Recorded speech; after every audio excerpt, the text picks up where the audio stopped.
Hello,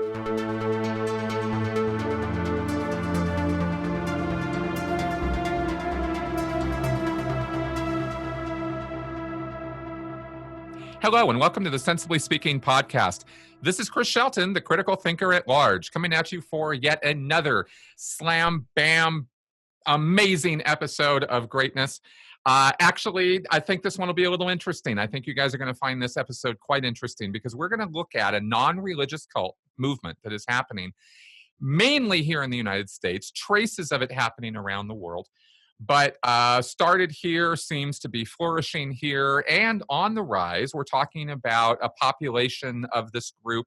Roughly, it's difficult to tell, but roughly around 100,000 hardcore members, according to estimates that we have, and that law enforcement actually has, because law enforcement has taken an active interest in this group. And what we are talking about is sovereign citizens. There are various denominations or groups or flavors of this around. It's not just one unified structure under a central leadership. As you'll see when we talk about this, this is a little, the model of this is similar, but not exactly the same as Scientology or religious-based cults. But all the mechanisms and social activities and interactions and especially what's going on up in the brain with these folks is exactly the same as what you see in all the other cultic groups we've talked about, which is why I'm featuring them this week on the show. And to help me with this, and actually a great source of information about this group for me and will be for you, is my good friend, John P. Capitalist here, who is joining me for the podcast. Hey, John. Hey, how you doing, Chris? How you doing, everybody out there in television land? Yes, it's great to have you back on. It's been a while. Yes, it has. I've been looking forward to doing another one of these. Yeah, this will be fun. So you happen to have inside knowledge about these guys or more knowledge than maybe most people would have because you know somebody who actually educates law enforcement on this, but you've also done your own deep dive research on it. Is that right? Yeah, this has just been an absolute fascinating offshoot of all of the stuff that I've done over the last 6 or 8 years on Scientology.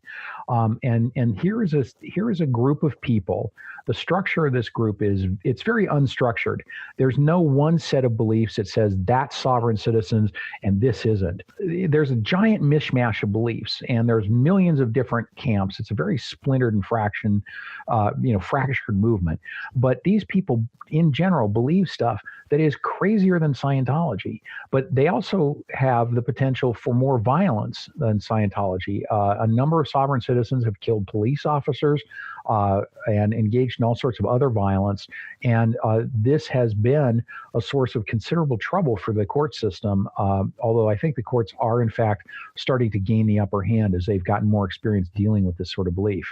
So while I've spent a lot of time looking at and writing about Scientology, I've also been very fascinated with these guys. So, and not only the parallels, but just the differences. And it's just reading some of the stuff that these people write, some of the stuff that they believe, it's just fascinating, comical, but also tragic. I feel exactly the same way. I've spent a few days now going through videos of these guys. On YouTube, you can find many, many, many videos from them.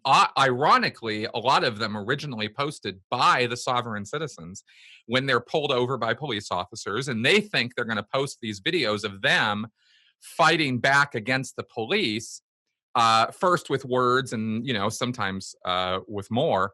And they end up digging themselves into these holes, and the cops end up having to drag them out of their cars, and it's all pretty ugly. And there's a whole litany of a series of almost a checklist you can run that one guy on YouTube has done. He calls it sovereign citizen bingo. Yes. where he has a bingo card of things they're going to say or do during the police stop. And almost uniformly, they run through these various checklist items of things they say, things they assert are true, which are absolutely not true, etc. But let's back up for a second, because not everybody's going to know who these guys are. Who are the sovereign citizens and what are they about? Well, it's pretty difficult when you're dealing with such an amorphous group. It's pretty difficult to put a line, a one sentence definition together. Right. But essentially, these are people, this is my definition. These are people that believe in magical thinking as a way to get out of obeying laws that they don't like. Okay. And what does that magical thinking consist of? That magical thinking consists of some really odd ideas about the law, about the Constitution, about all sorts of things. And springing from these bizarre assumptions, they build these giant temples of supposition and fantasy.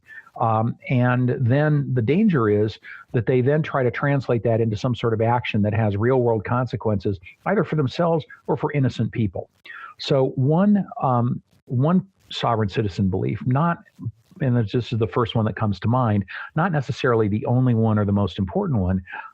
Many sovereign citizens believe that the Constitution says that the county sheriff is the most powerful law enforcement officer in the county, and that his authority supersedes that of state or federal law enforcement officers. Now, this was a belief, this is one of the earliest sovereign citizens' beliefs, came out in the late 70s and early 80s, and it was promulgated by a bunch of white supremacists. And the idea was that in small rural counties, they thought that they could take over the sheriff's function and thus be able to essentially, stage a quiet coup in their counties and be able to engage in whatever criminal enterprises that they were in without fear of the law. Now, the idea that the Constitution says the sheriff has the most powerful might make a little more sense if the Constitution actually had the word sheriff in it. So a minor detail. Is it a tiny thing? And so but anyway, so that's one example of a sovereign citizen belief. Another takes a bunch of court cases from the early days of the automobile era, cases that have been decades ago invalidated or superseded by other law or by other decisions. And so you have court cases from 1904 and 1907 or 1900 whatever that say that you don't have to have a driver's license or registration in order to drive your car. Only time that people have to drive their car on the road with a license and insurance and whatnot else is if you're engaged in commerce, right? So in other words, if you're a professional truck driver, you have to have a license. If you're just a person driving to the store, you don't. Okay, so the idea here is they're trying to get out of having certain common, regular, routine laws that we all follow and abide by. They're trying to get out of having to follow those laws by looking up this arcane stuff or believing these odd beliefs. Is that the basic of it? Exactly. And so let's take the auto example and let's look at how that unfolds. And let's also look at why that unfolds. Okay, so what they do is they take these random court decisions out of context. Mm-hmm. And this is another example of fundamentalist behavior in action. Fundamentalist religions often take a line out of the Bible or whatever sacred book you have, and they take it completely out of context. And so, for example, the biblical, what people cite as, I don't remember the exact mechanics, but I did read this at one point a couple of years ago. The Bible verse that people sometimes think is a prohibition against masturbation, that one verse, if you pluck it out, sort of sounds like it might be that. If you read the actual chapter of the Bible, it's about something completely different. Right. And so proof texting, pulling one line out of context without understanding the larger picture and the larger meaning is going to get you into trouble. And that's what these guys do. Often because they're religious, they are fundamentalist religious types anyway, or often just because of ignorance, whatever. So on top of these proof texted lines from ancient court decisions, they built this whole series of folk incantations. And so some of these videos that you'll look up on YouTube, by the way, look up, if you want to find them, go to YouTube and look up Sovereign Citizens Owned, usually, and you'll get hundreds of these things.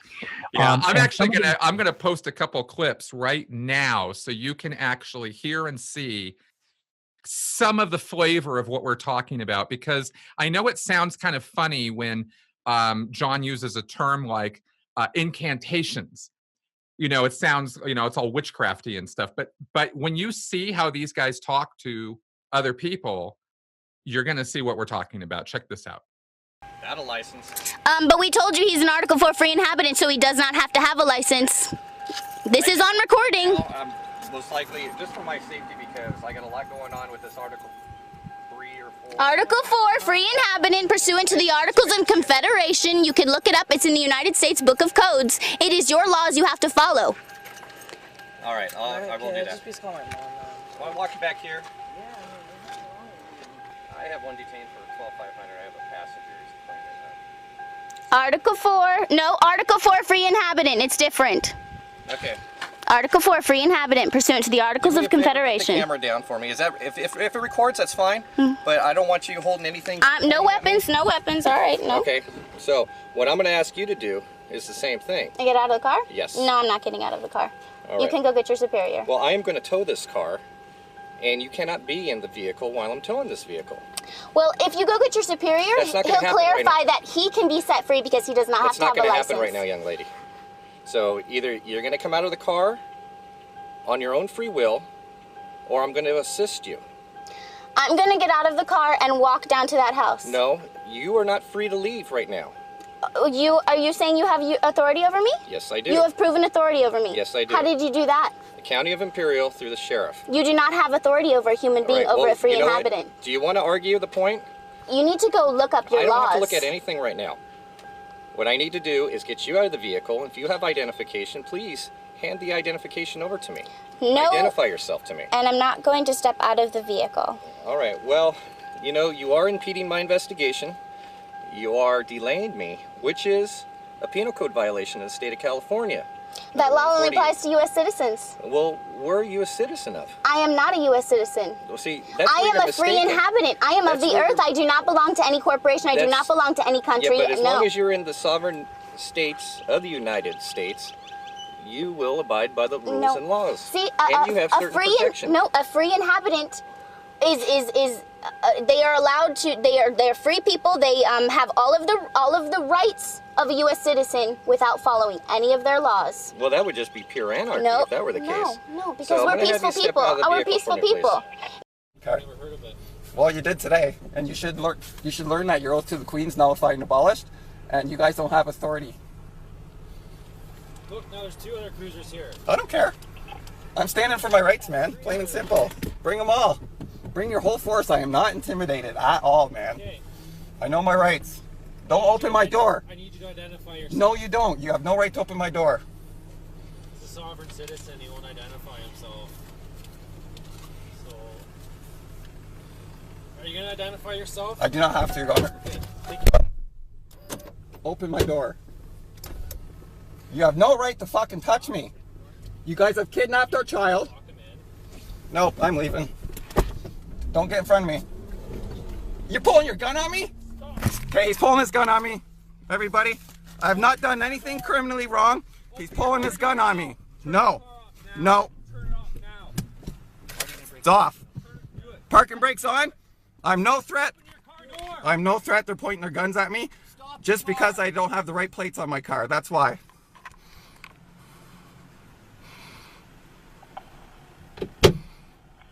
Ready to grab it. You guys don't have this authority. You're gonna break my window. Don't. I'll open my door. Don't. Ow! Asshole! What the hell? Get out of the car now. Okay, they just broke my glass. See that? Beautiful. Good job. Get out of the fucking car now. I have nothing on me. Oh, you're gonna cut me. Don't. Oh, open the door. You're gonna cut me. You're going to cut me. And we're back. Okay. So on top, and so the idea is that they've built this giant temple of magical phrases and formulas that they believe will suddenly unlock the true law that only the people of possession of the secret knowledge get to access, and that this is your get out of jail free card. And as we've seen from those videos, it didn't quite work that way. So no, not quite. And so these these are exactly like magic incantations. And if the magic doesn't work, it's not because magic is nonsense. It's because you didn't say it right. So that is exactly one of the reasons, by the way, that we are talking about this in cult terms, because that kind of thinking and the doubling down and the tripling down, like Rachel and I were talking about a couple weeks ago here on this podcast, that is one of the key characteristics of a cultic mindset. Right. So let's look at Scientology, right? Scientology says the tech works 100% of the time when applied standardly. So in other words, the doctrine is infallible. And if it didn't work, it's because you did it wrong. And so, that's exactly the mindset here, that they believe on the basis of no evidence, and certainly on the basis of, being something at 180 degrees away from common sense. They believe that this stuff will work with no evidence that it does. And actually with evidence of hundreds of people being tased and dragged out of their cars for failing to follow instructions of a legal police officer. They have evidence that it doesn't work, and yet they keep doing it. So now let me just, before I forget, let me just talk about why would a sovereign citizen do this and risk, getting their window busted and risk a charge, at least a heavy misdemeanor charge for resisting. A charge, by the way, that police are now much more likely to prosecute than they would have been even 5 years ago. So let's look at the economics of being poor, particularly the economics of being poor in rural America. So let's say that you're working at Walmart stocking shelves and you're making $8.50 an hour. That works out to $17,000 a year. And maybe you have a roommate or two, or maybe you're living at home, or you're living with your, whatever. And if you start looking at what your expenses are, most of your expenses you can't control. You need a certain amount of money for food. And there is an amount that you just can't cut your food budget anymore. Whatever money you spend on rent, utilities, etc., you can't control that. But then you have this requirement from the state that no matter how much money you make or don't make, you have to have a driver's license. A driver's license is $50 a year. It's $100 every 2 years, whatever it is. It's on the order of $50 a year. You also need registration, which might be another $50 or $100 a year. Here in the Northeast, in a lot of richer states, if you're poor in a state like New York or Connecticut or New Jersey, or a lot of these places, you have to pay personal property tax on your car. And even if you drive a 15-year-old beater with 200,000 miles on it, that's $300 a year. That's $25 a month. And then the big killer is you have to have insurance. Right. And typically in a densely populated state, so if you're poor in California, your insurance is going to be $120 a month.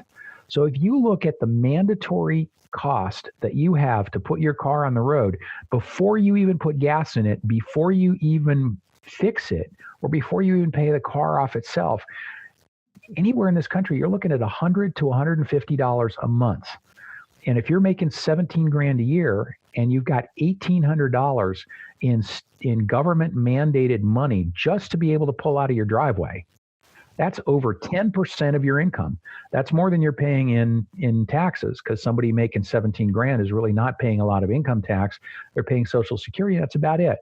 So the biggest single item that you can control is your car fees, taxes, license, insurance, and registration. And so if you, out of that kind of desperation, 10%, finding a way to cut that cost out of your life, that kind of desperation, that, some percentage of people are going to give that a try. And remember, a lot of America is desperately poor. Recent statistic out of the last year or two says that 50% of the American population does not have $400 in cash for an emergency car repair. They got to borrow it from somebody, or they got to do without. And so this is a really important point about this group in particular too, because the potential base that finds this stuff appealing is growing because of our economic situation. And it's odd and interesting, because this is a cult that's not about money, about making money to a central leadership.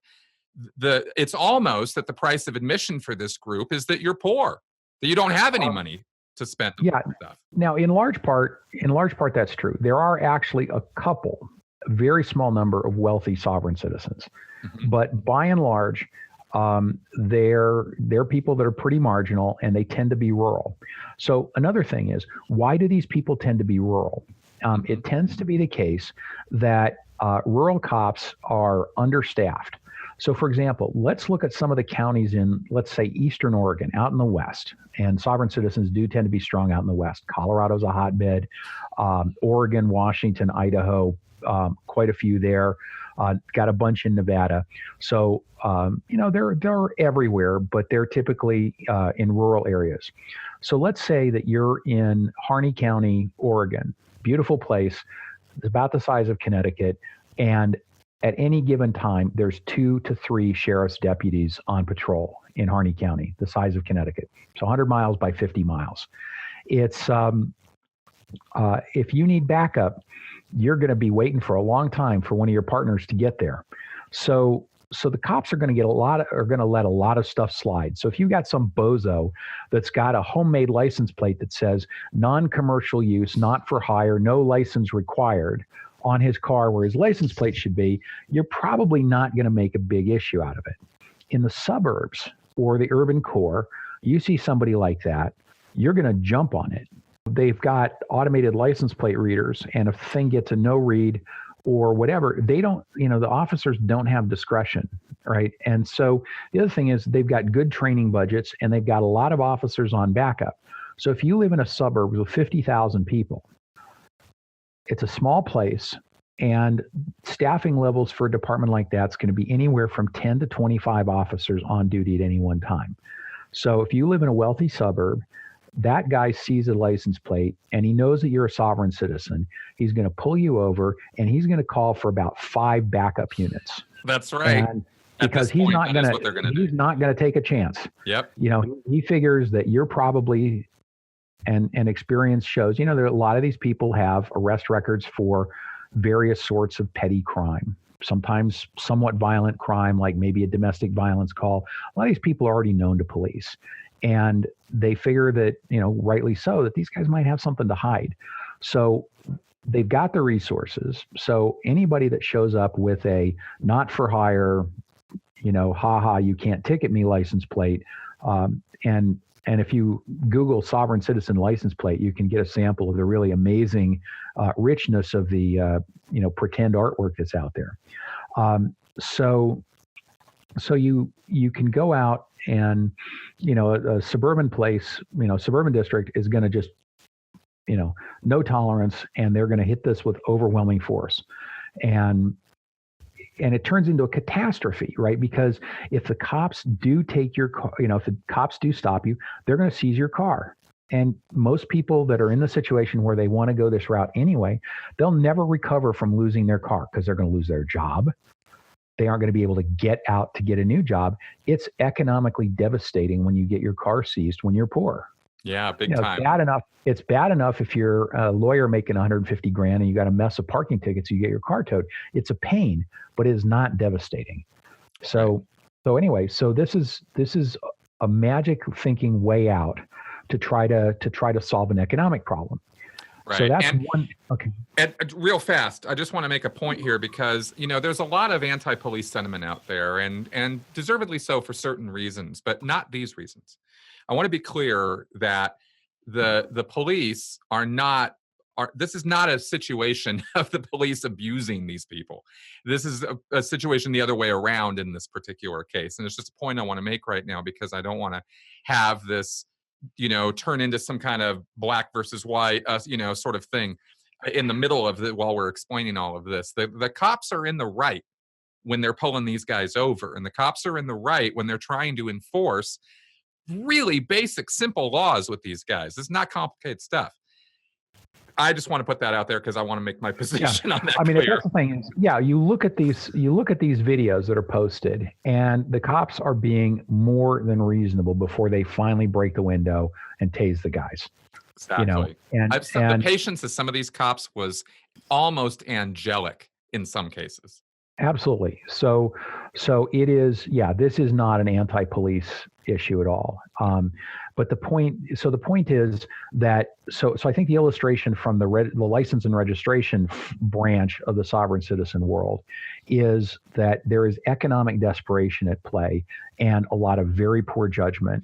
And if you look at some of the handiwork of, the verbiage that these guys have spent all of this time training themselves to spout, there's a lot of really bizarre beliefs about reality that are enshrined there. Okay, so I wanted to wrap this up and I want to move along, and I wanted to talk about another whole set of sovereign citizens. Some of them may be the members of the license and registration crowd. Some of them maybe not, but their focus, this is what I call the pretend judge, pretend grand jury, or pretend marshal crowd. And so so there are people, and the people that get into this are typically people who have had a devastating loss in the court system.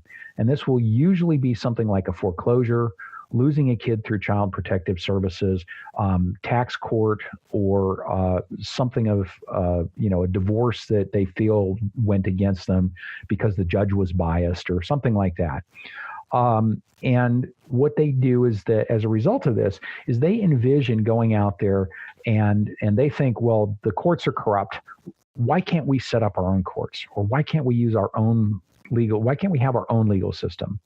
Now, as a parenthetical observation, right, the same people, a lot of these people are the same people who say, we cannot have Sharia law in the United States. Right. You remember that panic a few years ago about, oh my God, and so some states actually passed a thing that said you can't have Sharia law. Yes. Or they called it, quote, foreign legal systems.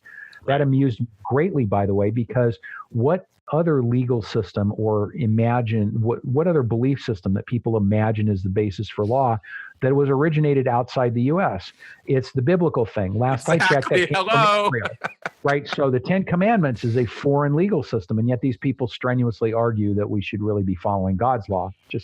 Yeah, well, I just always harken back with stuff like that to, I don't know, what was it, the guy, the senator or congressman or whatever who was arguing about teaching two languages in school, teaching foreign languages in school, and they weren't going to have any of that because if English was good enough for Jesus, it was good enough for him.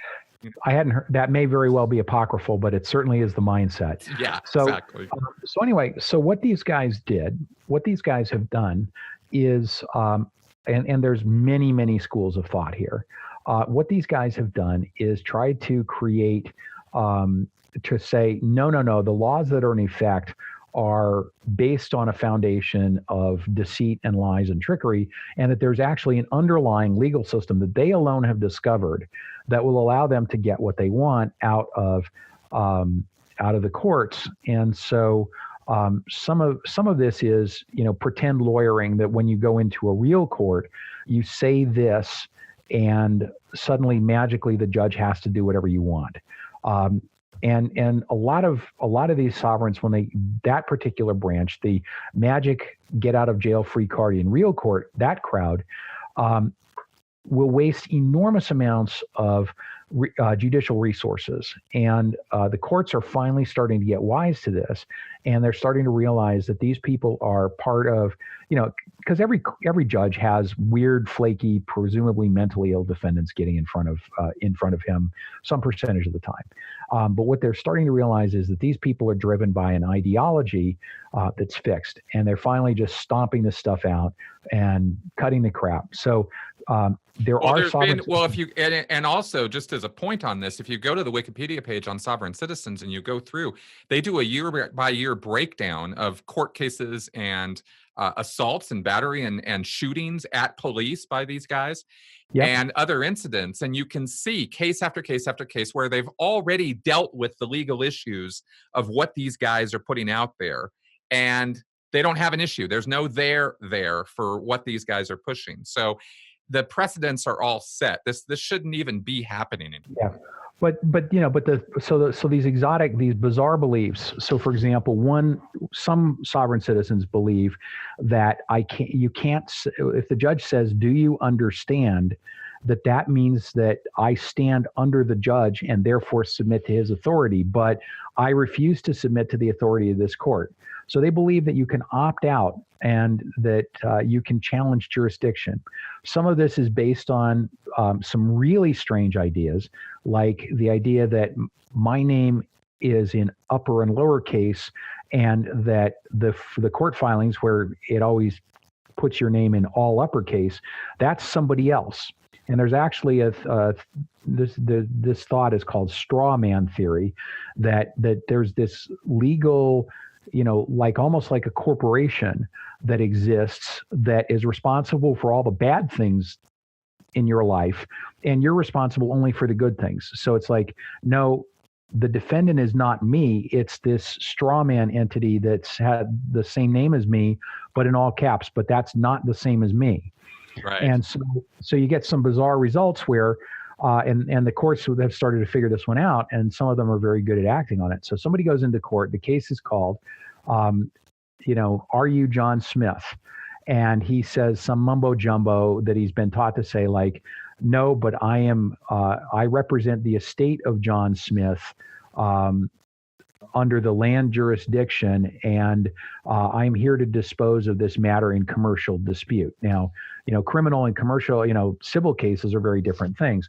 And they have this mumbo jumbo, and the judge now, when he starts to hear this, will realize who he's dealing with. And the judge will go, are you, Bob Smith or not? And eventually, if the sovereign goes yes, then he goes, okay, sit down here, and off we go. And if the sovereign says no, then the judge says, okay, Bob Smith did not appear for this case. I'm issuing a bench warrant for the arrest. By now, the bailiffs, who also been educated increasingly, realize what's happening. The moment Bob Smith walks out the door of the courtroom, he gets cuffed for non-appearance. Held on a warrant. I actually watched a video of them doing that exact thing to somebody right outside the courtroom. Yeah, and it doesn't tend to go well. No. And so that's one example of legal incantations that people have come up with. I do not consent is not magic words. That's not going to get you out of jail, folks. Now, the thing is that a lot of attorneys, real attorneys, would tell you that saying I don't consent to a search is an appropriate thing to say. When the officer says, can I search your car without probable cause? You can say, I don't consent to any searches. That doesn't mean I don't consent to the law. It means you got to have probable cause because I didn't consent. It has a very specific, valid legal meaning. But these people take that as I don't consent to the law because it doesn't apply to me. They challenge jurisdiction with these long, involved arguments. So the courts are getting better at seeing through this. So, for example, there are sovereign citizens in Canada, and they were going great guns for a while. But eventually, in particular, the Supreme Court, what's called the Court of Queen's Bench in Alberta, has really cracked the code on these guys. And now, if you bring up any sovereign citizen arguments in Alberta courts, you are immediately declared a vexatious litigant. You have to get the permission of the court to file. So basically, they're on a hair trigger to just smush these guys. And let's be clear that the amount of paperwork these guys generate is not what you would think of as a normal case. Right. So about legal filings, and you have all these papers you have to file. If anybody who's listening has ever gone through a divorce, you know what I'm talking about. There's a lot of paperwork. These guys will increase the amount of paperwork by a factor of 20 or 30.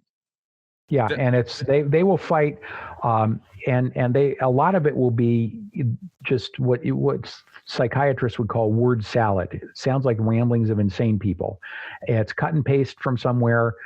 It's just bizarre stuff. So there's a million different varieties of it, but it's all essentially organized around the concept of some sort of get out of jail free, that if you unlock the magic words, the court will just essentially let you go.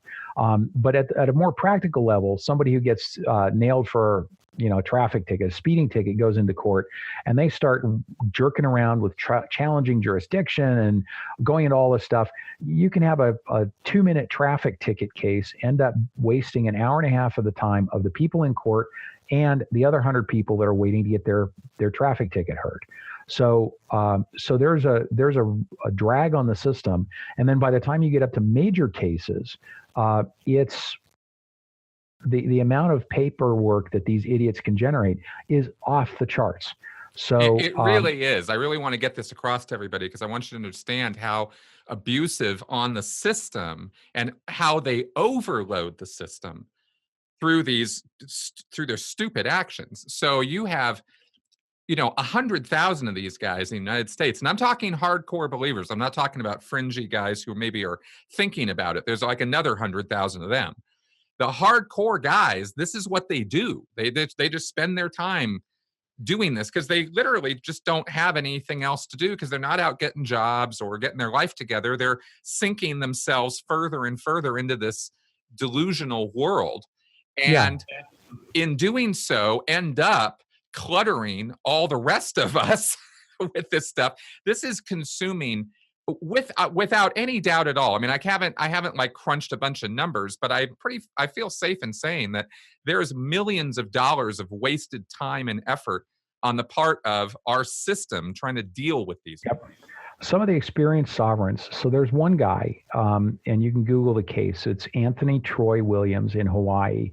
The guy was involved in, sovereign citizen fantasy, and he's done this in several states. So the federal charges against him in Hawaii are just the most recent. He's actually he was serving 20 plus years in the pen in Florida for Florida state charges when the feds nailed him for his actions in Hawaii.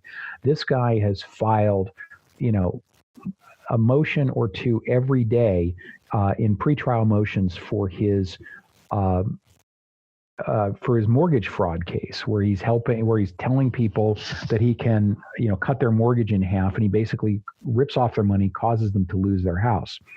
And he's filing one or two motions a day. The court's got to dispose of all of them. To prevent an appeal, the court can't just say, screw you, denied. They've got to put all the legal reasoning behind it. So he's really tying up the clerks for one federal judge and preventing other cases from being tried. And that's a real problem. There's been about a year of screwing around with motions with this idiot. I recommend him because he may be mentally ill, but some of his stuff is fairly well written for a sovereign, and it's just deliciously crazy. So if you Google around, there's a site called fogbow, fogbow.com, that I post out, and a lot of other people that follow sovereign citizens. So there's a big thread about Anthony Williams, and so you can see a lot of the source documents for the case there, and you can understand the impact that this has on a federal trial. And there are many sovereigns who get into deep trouble that keep throwing this shit at the wall. It doesn't end up working very well. So in a case in Tennessee, a sovereign committed some financial crimes, and there's a pair of sovereigns committed financial crimes. They told all their followers, they predicted, easy victory, that they were going to show once and for all in court that secret government money is available to everybody. The jury convicted him of a $500,000 scam in about an hour and a half. And when you consider that jury deliberations, it takes an hour to elect a jury foreman, decide what you're going to have for lunch, and all that. So it was pretty obvious that the jurors didn't believe a single word of what these bozos had to say. So in a way, all of this pretend lawyering ends up increasing the odds that you're going to get convicted. And then there's another category of sovereign citizens that's into the pretend court idea. So there was a bunch of guys just down the road from you, Chris, in Colorado. They got busted in early 2017. There was about 8 people. So they started out fairly harmlessly. And another fascination, by the way, of many sovereign citizens is oaths of office. So they are obsessed, and this is a delaying move that you often see in sovereign citizen court cases, is that they'll demand to see the judge's signed oath of office. Now, a judge who's been on the bench for 20 years signed the thing, it's moldering in the file somewhere, and you don't have to produce it, but the sovereign citizens will throw big motion practice at this and throw giant temper tantrums in court. So there's this bunch of guys in Colorado that said, we don't like the liberal, assembly and judges and people, in like Boulder County, which is all a bunch of, crunchy Boulder is definitely an interesting place in Colorado. Exactly. So you have all the crunchy granola types in Boulder. Yes, you do. I don't like any of those guys. So what they did is they went and they, quote, determined that all of these legislators, judges, officials, governor, from the governor on down, essentially, didn't, quote, have a valid oath of office. And so they were sending notices off to these idiots I'm sorry, I misspoke. These idiots were sending notices off to legitimate government officials demanding that they resign, provide an acceptable proof of an oath or resign. Now, of course, all these letters are ignored because they come from nut jobs. So they kept doing this, and eventually that didn't work. So what they ended up doing was, when you get ignored when you're a sovereign citizen and you double down, what you do is you get yourself into more trouble. So these guys eventually did was they said, okay, we're going to have our own court system that's going to use, and you'll hear the phrase common law a lot, or natural law.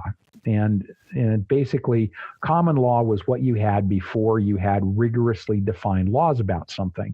So common law comes from hundreds of years ago, and it has no effect in a civilized world. And they say, okay, we're going to have a common law court system so that we will get the right decisions that should have been made by the courts. So what we're going to do is we're going to have our own judges. And so you have people who have, maybe a high school education, maybe, whatever, who eventually get all of their buddies to agree that they're going to be the judges. So these are the pretend judges that I referred to.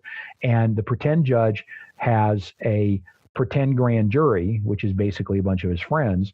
And these guys will issue a pretend indictment.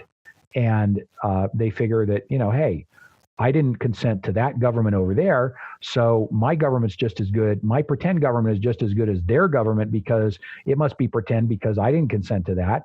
I didn't agree to be governed by them. So, my ignorance is just as good as your expertise, right? That's kind of the motto of many people in the world today. So the pretend. Unfortunately, that is very true right now. We've really experienced a massive anti-authority, anti-intellectualism thing in the last couple of decades, and we really need to get off that kick. Yep. And so the idea is, and it's funny because these people all seem fascinated by the law because it's just words. Those same people that think that their ignorance is just as good as the expertise of lawyers who have spent years understanding how to try to make the justice system more fair, they wouldn't try to have their own common law brain surgery. Right. Right. It's like, no, you want a real doctor. There are no common law brain surgeons out there, but there are sure a lot of common law pretend judges. Yep. So anyway, so these guys started sending out pretend indictments to these officials. And when those were just as roundly ignored, then they started filing liens. And a common sovereign citizen tactic, and this goes way back almost 40 years to the beginning of the movement, is to file liens. And so this has acquired the name of paper terrorism against public servants. So a judge issues a ruling in your divorce case you don't like, you can go down in this country. It's a little different in most other countries, but in the U.S., you can go down to the town hall or courthouse or whatever. You can file a lien against somebody's real estate without proving that they actually owe you money. And that prevents them from selling the house, and it'll actually affect their credit rating. Now, various jurisdictions, but it tends to be on a state-by-state or county-by-county basis, have made it much harder to do this, but there's a lot of wiggle room. So I could, if I don't like you, I could go down and claim that you owe me $25 billion, and I could put that lien on your house. And it's a pain to get that removed. So these Colorado guys started putting liens on the property of public servants. Now, it caused real damage. It hurt these people's credit rating. They're doing their jobs. And all of a sudden they try to sell their house or they try to apply for a credit card at Target or something. And they're denied. And they thought they had excellent credit. They get their credit report and they discover there's a $25 billion lien on their house. And I mean, it's so ridiculous. And but so, But it happens a lot. Yep. And so this is where you really cross the line. This has real effect on real people's lives. One public servant targeted by these bozos had to put off sending his kid to college because he was disqualified from financial aid until he got this sorted out. So this poor kid lost a year of their life by not being able to go to college because of this paper terrorism. Exactly. But it happens. It's happened in hundreds, if not thousands, of cases. And so what they finally did after a bunch of these liens were filed is that the Joint Terrorism Task Force in Colorado finally rolled up all these guys. And Colorado decided to make an example of them. And the ringleader, who was one of their pretend judges, and one of the other guys who was the administrator of their pretend grand jury, these guys the ringleaders got sentences of 30 plus years in state prison, which, for guys in their 50s and 60s, essentially means they're going to die in prison. And, is that appropriate? I would say it is. It sounds harsh because it's not like they killed people. No, they didn't. But they hurt the lives of a lot of people who were doing their jobs. And one of the fundamental bedrock principles of life in America, whether you're a government employee or a private employee, is that you are not personally liable for what you do at work. So if I'm at work at McDonald's and I drop a burger patty on the floor and have to throw it away and it costs the company $1, I don't have to pay the company back. It's a fundamental principle of fairness in the law, and it applies to government employees as well as anybody else. So that, I think, and so these Colorado people, they had this elaborate network of pretend judges, pretend grand juries, and they even had pretend marshals.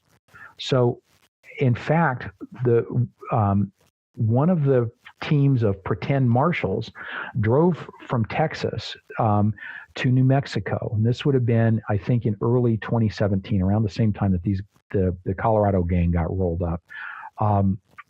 These guys showed up at a county jail in rural New Mexico with pretend paperwork. Now, they had faxed it ahead, and they had faxed it ahead to the county sheriff and said, we've got a warrant to release this guy.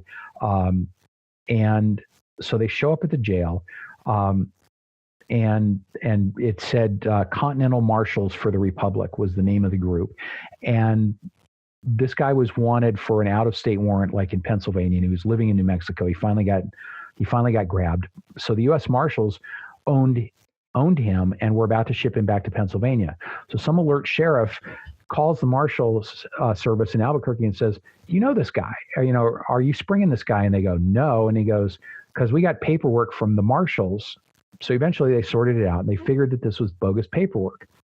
So these 4 guys showed up with guns and bogus paperwork at this jail in New Mexico and said, "We're here to pick up our guy."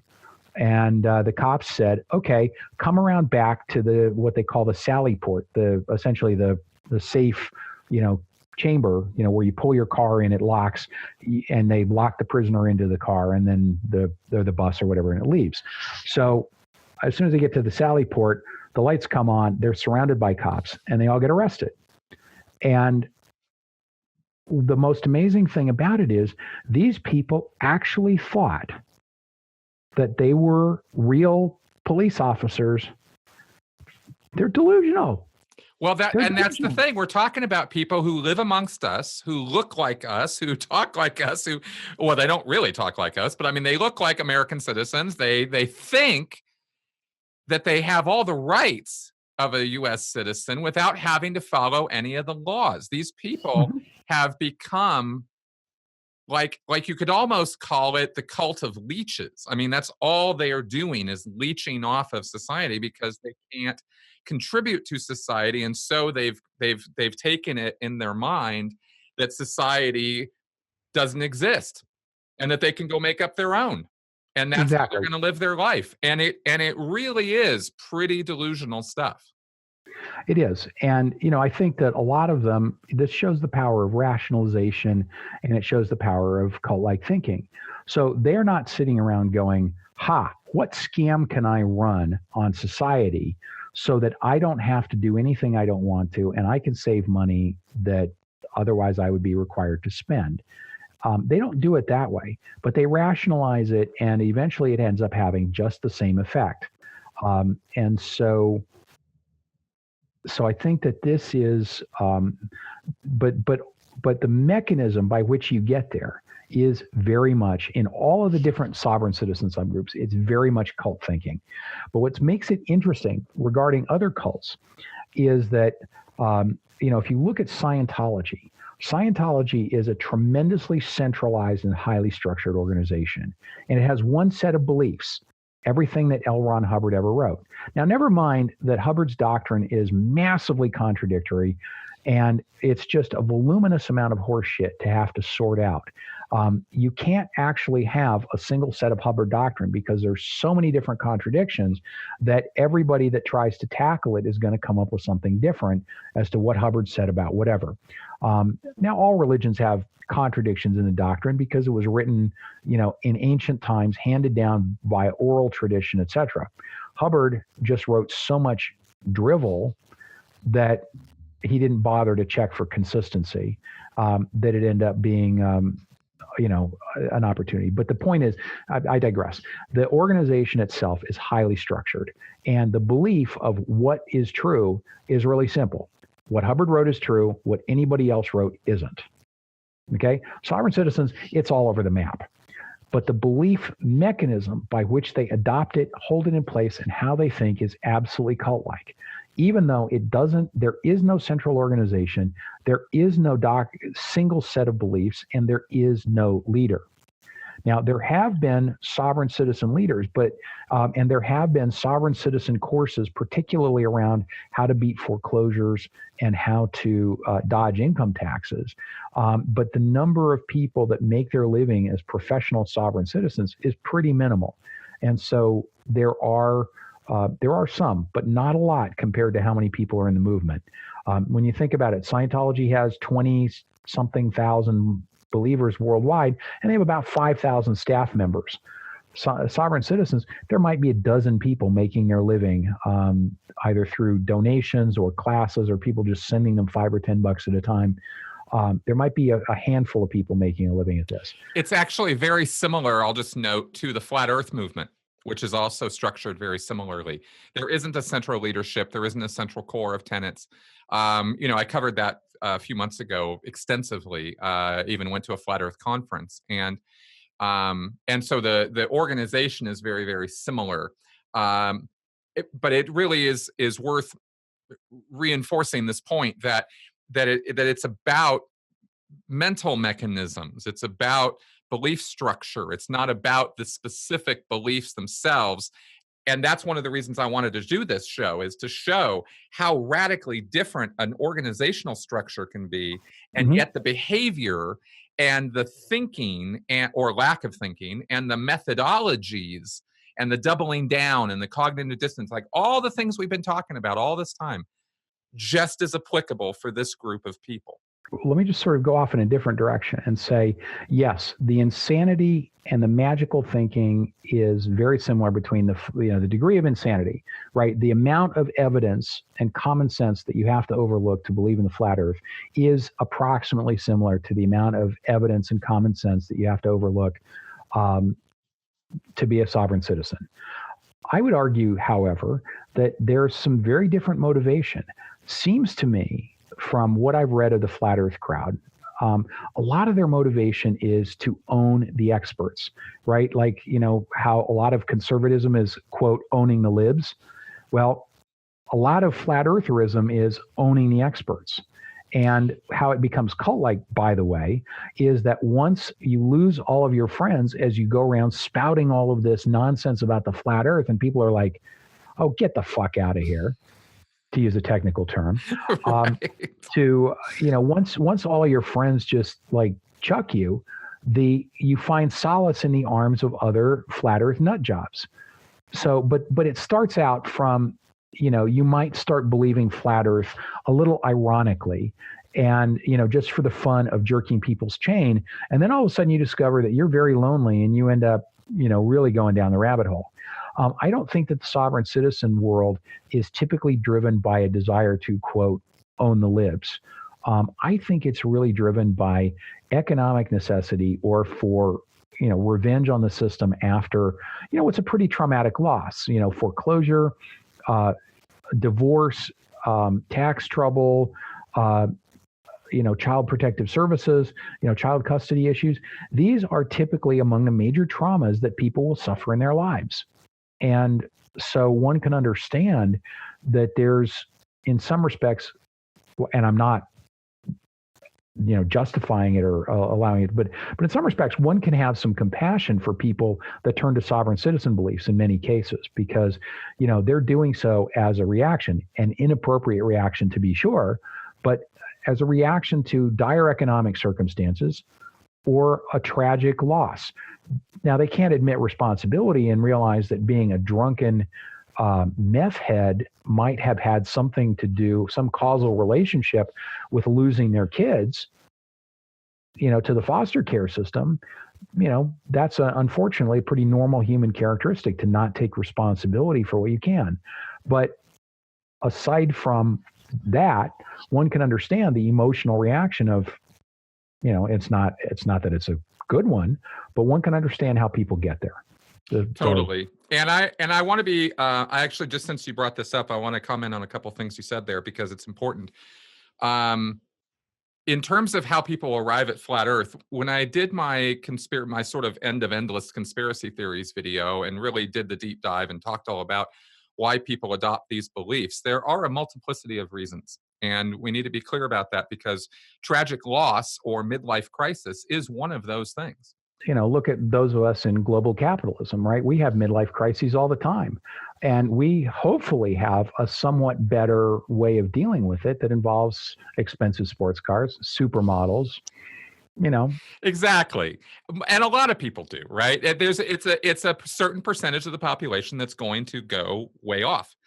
And it's a small percentage, but it's there. And so you see that reflected in sovereign citizens. You see it reflected in flat Earth or 9/11 truthers or other extremist conspiracy theory beliefs where people have just kind of gone off the rails. And I just needed to comment on that because I wanted to speak to motivation, because owning, libs is certainly something that conservatives like to do, but I want to differentiate that that's not what makes them conservatives. And it's the same thing for the flat earthers. They love owning scientists and all that other stuff and their delusional, ideas of owning people. But the thing that actually motivates flat earth tends to be religion or paranoia or a combination of both. So anyway, I just wanted to throw that out there. Yeah. Incidentally, by the way, on the flat earther subject, something that's fascinating, and this is something that I'm really intrigued by, is that a survey at one of the flat earth conferences said that virtually all people who are committed flat earthers got that way from watching YouTube videos. Mm-hmm. YouTube radicalizes people on this stuff the same way it does with it can be used as a tool for Islamic radicalization as well. Yeah, and it's certainly a tool for sovereign citizen radicalization. Yep. And I think what it ends up and so I think the sovereign citizen movement is has acquired a lot of momentum from these YouTube videos. And so this sort of says, okay, well, what's next? What does the government do, or what do we as a society do? And the answer is that you have to raise the stakes for people. And if you all of a sudden, it becomes abundantly clear that if you drive with a fake license plate and fake registration and you pull this crap, that you will go to jail. All of a sudden, the economic consequences are raised, that it's like the first time a cop stops you for a fake license plate or driving, a lot of people, these people have been suspended for a DUI. And when you've been busted for a DUI, your car insurance is going to go from, $50 or $100 a month. It's going to go up to $300, $400, $500 a month. And if you're, impoverished, there's no way you can pay that. So you're going to drive on a revoked license.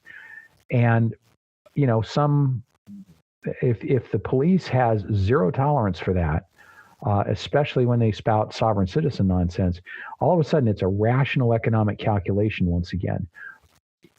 100% of the time, I lose my car, I lose my job, I lose my house, I lose everything for driving on a suspended license.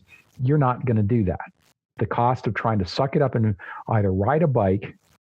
By the way, you know, it's like you go to AA meetings and you see that a lot of people who have had multiple DUIs and have lost their license for years, a lot of these people will ride the under 50cc scooters.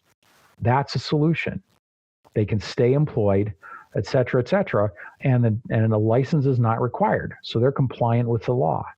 And because they know, particularly in highly populous states and in blue states, they know that driving on a revoked license, the hammer is going to drop. Exactly. So It'll be interesting to see if this is an effective deterrent. I think it will be. So, for example, if we look at, from what I've been able to tell, sovereign citizen activity in Colorado, they really rolled up the sidewalks. So there were some number of pretend judges and pretend grand jury people and pretend marshals.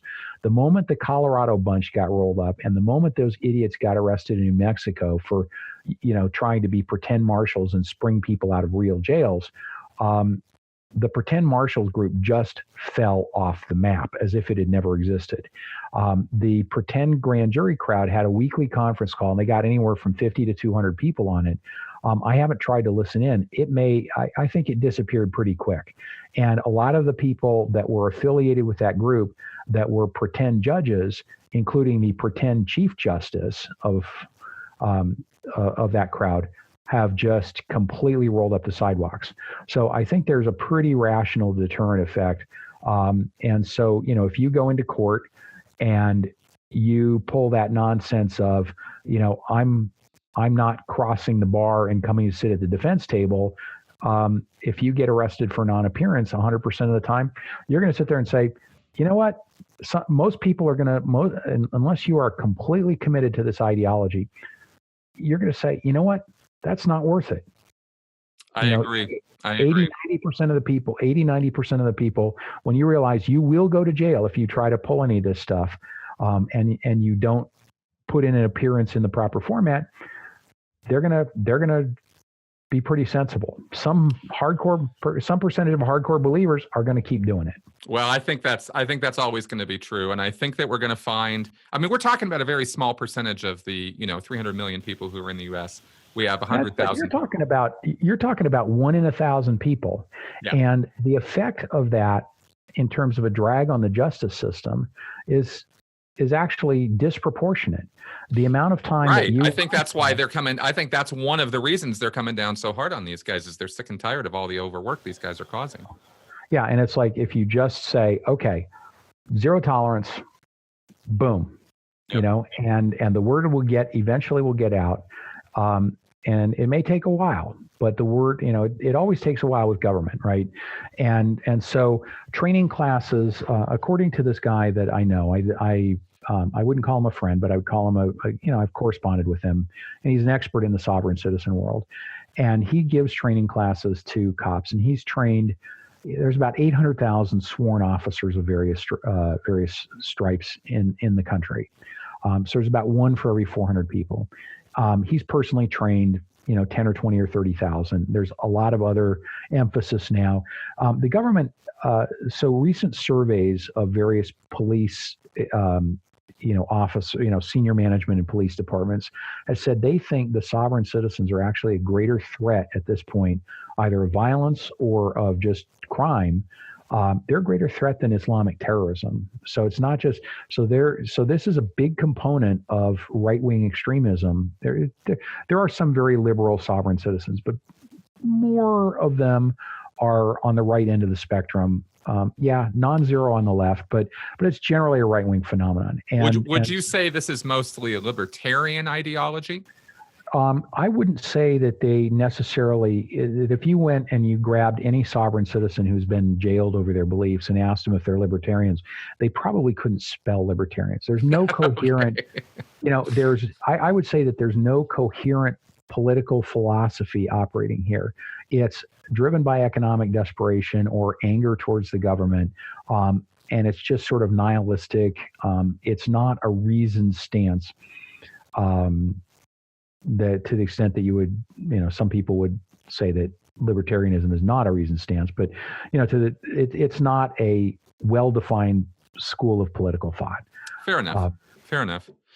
I think that we should probably touch on this darker side of this in terms of this violence, because it tends to target police specifically, or law enforcement specifically, judges, DAs, attorneys. These are the people they tend to target with their liens, with their paperwork, and then even with their guns. Yeah. Well, there have been cases, where there was a guy in Georgia, and I forget exactly where in Georgia, but there was a guy who, drove his SUV up the courthouse steps, jumped out and started firing at the courthouse. And, he managed a deputy who happened to be in the right place at the right time and had the presence of mind, shot and wounded him. He stood trial and he's now in jail for life. There have been a couple of cases where sovereign citizens who've been wanted for something, they've gotten pulled over and gotten out of the car and blasted away and killed, some number of police officers. But there have been a lot of other attempts to actually engage in armed insurrection. There was a guy in West Virginia who announced on a conference call, and this is the power of social media, that they don't realize that anybody who, when you publicize a conference call on Facebook, the chances of advocating overthrow of the state government of West Virginia, that there's often a good chance that law enforcement is going to be listening. So in his own words, he laid out what he was going to do, invited a whole bunch of people to meet him at time T, date D at place P, and they were going to drive into the Capitol and they were going to throw the governor out of office using armed force if necessary. And they bagged the guy before he had a chance to actually show up waving a gun at the state Capitol. But a lot of this you see this a lot where people think, so Dylan Roof, the guy that shot up that church in, I think, was it Charlotte or Charleston, killed nine innocent black people, including some leaders of the community. He thought he was going to start a race war. There's delusional thinking that a small number of people is going to be able to cause a violent overthrow of an established political organization. And it's just simply naive and unrealistic to think that's the case. It's just not going to happen. 5 people are not going to go blasting into the West Virginia Capitol and get the governor to, give it up. And there just aren't that many supporters of these people. There are people who talk a good game on Facebook, what you call the chairborne warriors. And, right. There are a lot of people that talk a good game on Facebook. And so they whip a lot of people into a frenzy. Some of them cross the line, unfortunately. But the reality is this stuff isn't going to succeed. It's going to kill innocent and wound and affect many innocent people, but none of it's ever going to succeed. Yeah, exactly. I have to make a connection here because this actually touched on my life. And I think that this was purely coincidence, really. But it involved an ex-Scientologist, a former Sea Org member. And this was in 2013. She was on staff at the time. Yes, she was. But not in the Sea Org. No, she wasn't in the Sea Org. She had been in the Sea Org in the past. But she was on staff at Las Vegas Celebrity Center. That's right. That's right. In August of 2013, and this was the year that I got out of Scientology. When this happened, I was still just under the radar. And I was feeding Tony Ortega information on the underground bunker. And I was feeding other people information, but I was trying to stay under the radar. This is actually feeding him information about this story is actually what alerted the Office of Special Affairs of the Church of Scientology to the fact that I was the one feeding them information. So it's just coincidence here, but it feeds into this sovereign citizen thing because what happened is in Vegas, a guy named David Brush and Devin Newman, and Devin Newman was a grandmotherly older woman. She came up to about here on me. She was my junior in the Sea Org in Los Angeles, and she got involved with this David Allen Bruce, and the sovereign citizens thing, and they ended up getting arrested because they were planning on abducting, torturing, and killing a Las Vegas police officer in order to attract attention to the sovereign citizen movement. And she was all wrapped up in this. She ended up getting off pretty easy. She only got a year of probation. The guy who was actually the gun owner and the one who was talking real tough, he ended up going away for a lot longer. They got busted in, they made videos about how they were going to kill this cop and they were going to torture him and they were going to, you know, ignite the world with this. And anyway, they ended up going to jail. He was sentenced to 5 years probation also because they never got to the point where they were actually abducting and killing somebody. But that whole story, I gave Tony Ortega inside info on who she had been as a Scientologist and Sea Org member. And I was the only one who could have given the information that was given because she was my junior. So that's how they put 2 and 2 together and busted me too. So kind of funny what a small world we live in some ways, you know? Yep. So let me, this actually just sort of reminded me about another situation where it ended violently.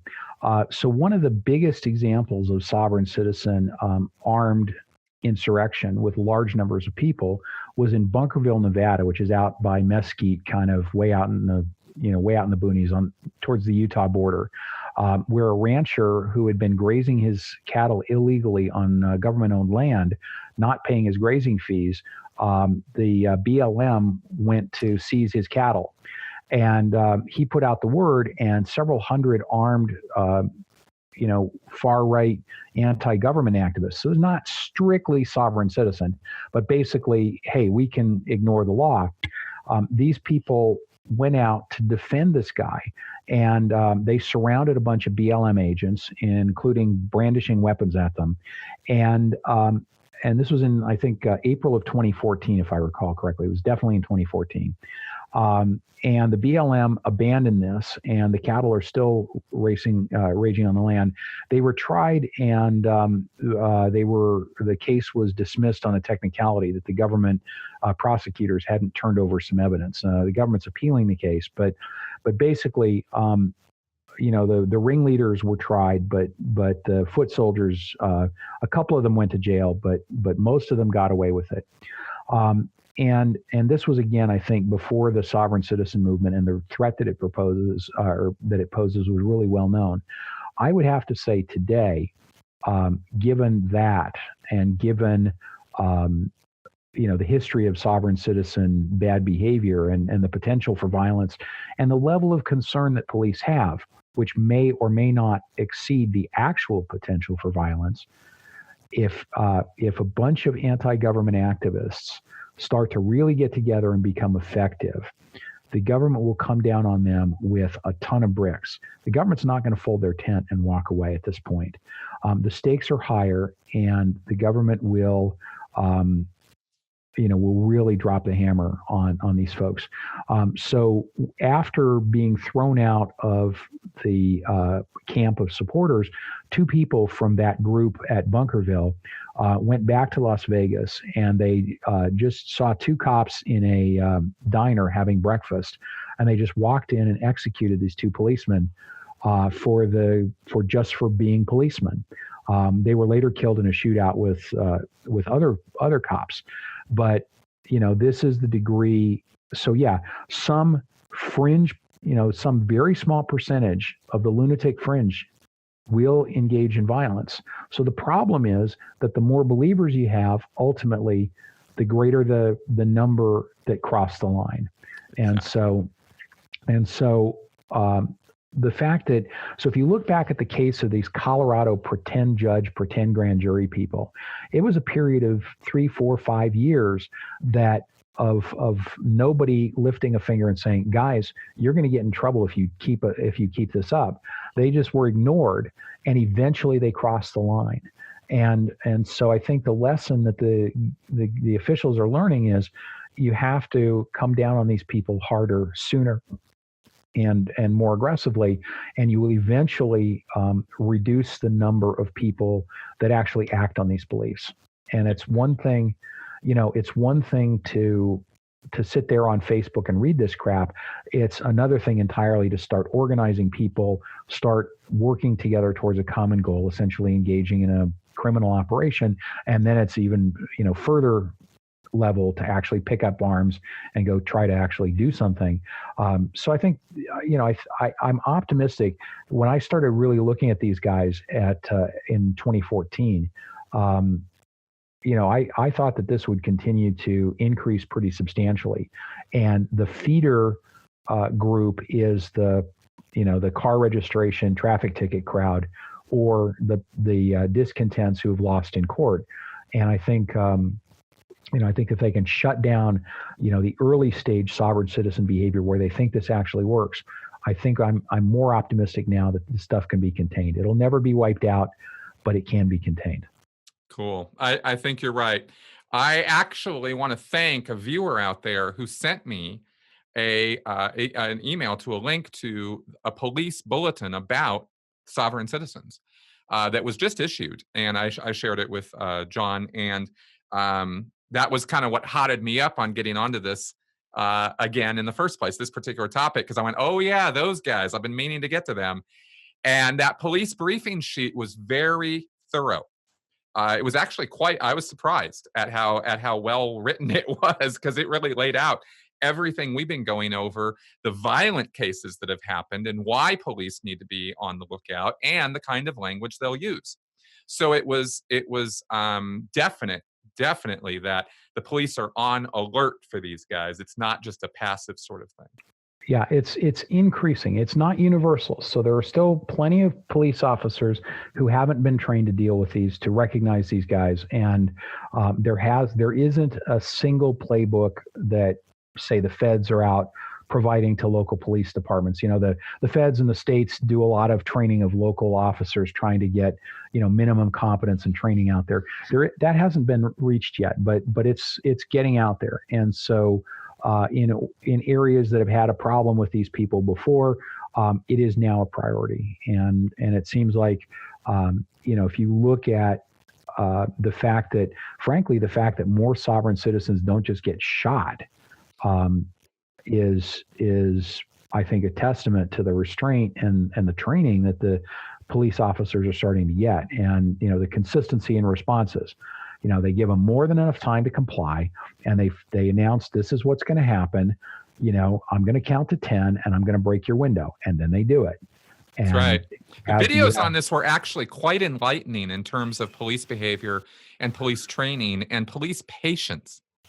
Yeah. And we see a lot of videos, some edited, some not, that show unfortunate circumstances, tragic circumstances, and certainly instances where cops have behaved badly or have violated their training or have done something really, really wrong. We see those things in our face all the time, but we don't tend to see this kind of stuff where they're actually, this is more, I think, representative. These videos that show the cops, I think, is more representative of how the cops' days tend to go.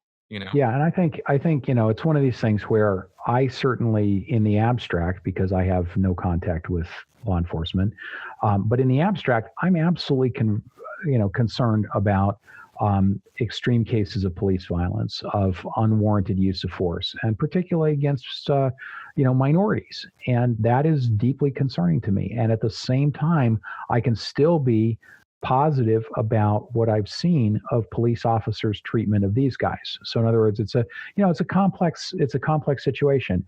I can appreciate the job that they're doing, with restraint and professionalism, and still have the level of concern that I do. So I don't want to be characterized as, blindly pro police, let them do whatever they want.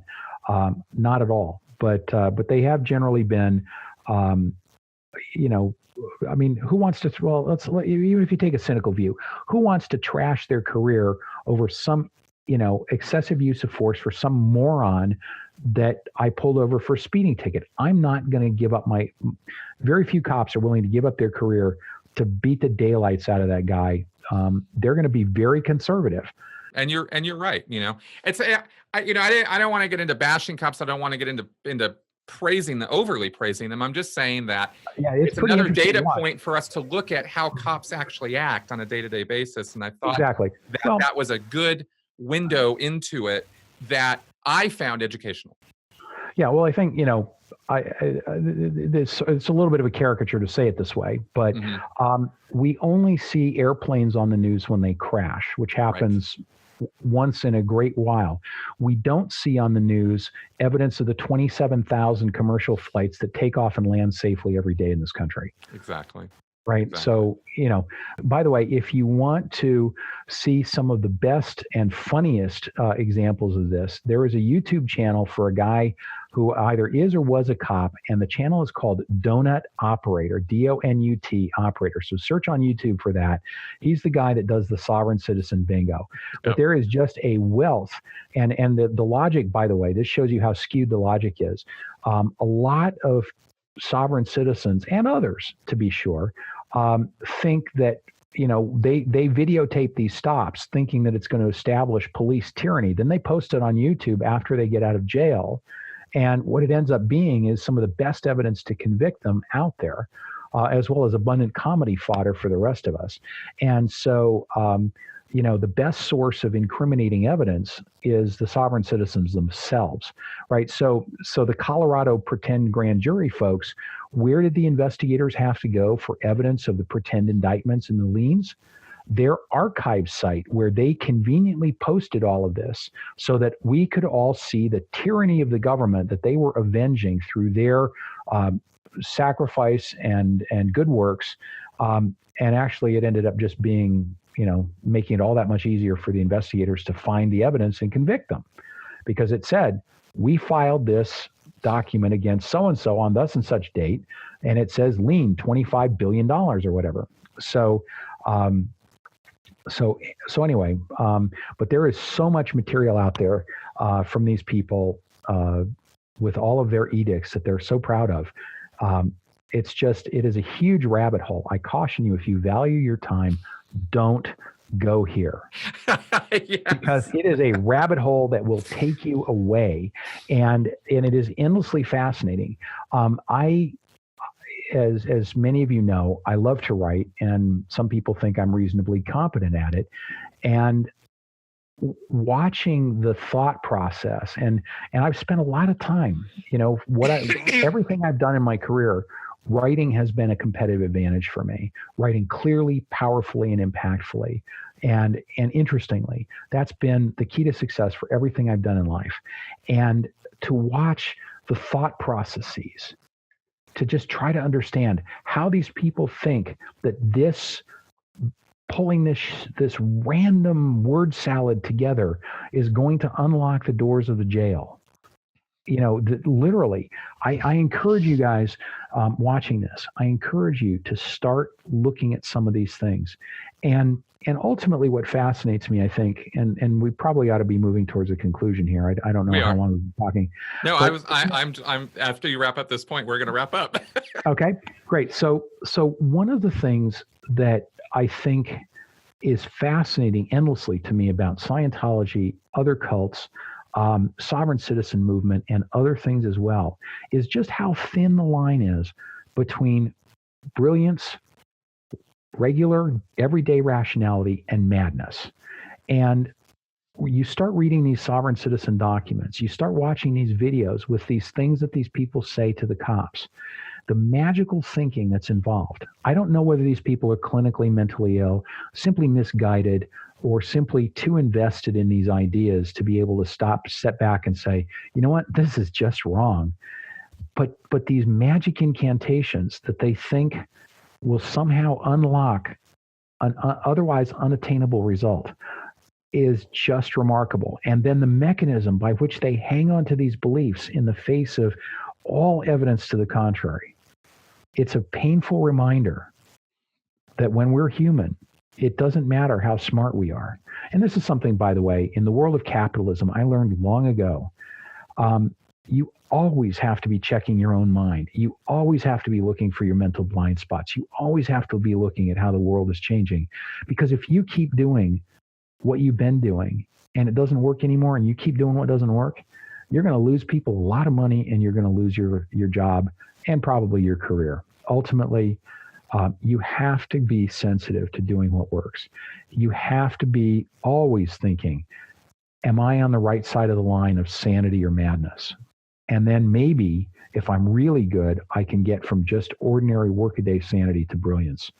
And it's a very important reminder that it's hard work to be human, and it's hard work to live a good life, and it's hard work to bring good into the world, because the sand traps that these people have gotten trapped in were things that started off very innocently. And these ideas, these wrong ideas about reality, about the legal system, about how government should work, are causing untold pain for those that believe them, for many innocent people, and for society at large. Exactly. It's beautifully said.